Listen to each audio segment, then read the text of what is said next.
So far, I only discussed indirect expenses and indirect suppliers. The next two graphs give you an overview of all the suppliers of the pub and how much they spent at each of them. This means that it includes suppliers of direct and indirect expenses. Now, this graph makes it possible for you to see how much you spent at each supplier.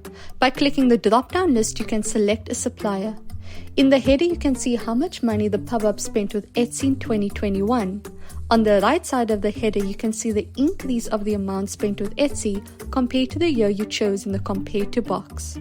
Now for each supplier, you'll be able to see how much you spent at the supplier in each expense group. Now for example, you can see that 63% of the money the pub spent with Etsy is spent on advertising and marketing. Of all the money the pub spent, 16% was spent at Etsy. In 2021, Etsy increased 11% in the total expense mix of the pub. That means that Etsy was only 5% of all expenses in 2020. Now using the graph on the left, you can see where the supplier you selected is positioned compared to the other suppliers. The next two graphs will give you an overview of the direct expenses of the current year. In the header, you can find the total direct expenses of 2021. On the right, you'll find the increase or decrease compared to 2020. On the top of the graph, you can see a scale with percent points. In this case, 40% of the pub's direct expenses come from buying tennis balls and 7% comes from buying ropes.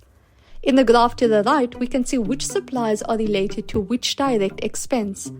Now you can select a direct expense group using the drop-down list as shown above. For each direct expense group, you'll see all suppliers who bought products or services. So for example, 70% of all money spent on tennis balls was spent at Ballmania.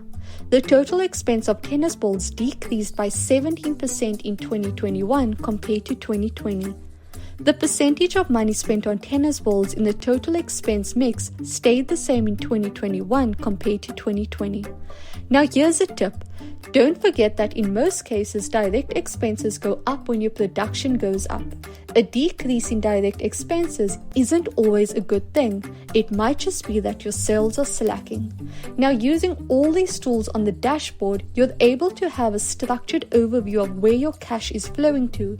Use this dashboard as an inspiration to make decisions on cutting costs.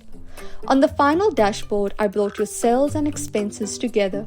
This way, you're able to see the overall profitability and cost structure of your business at any point in time.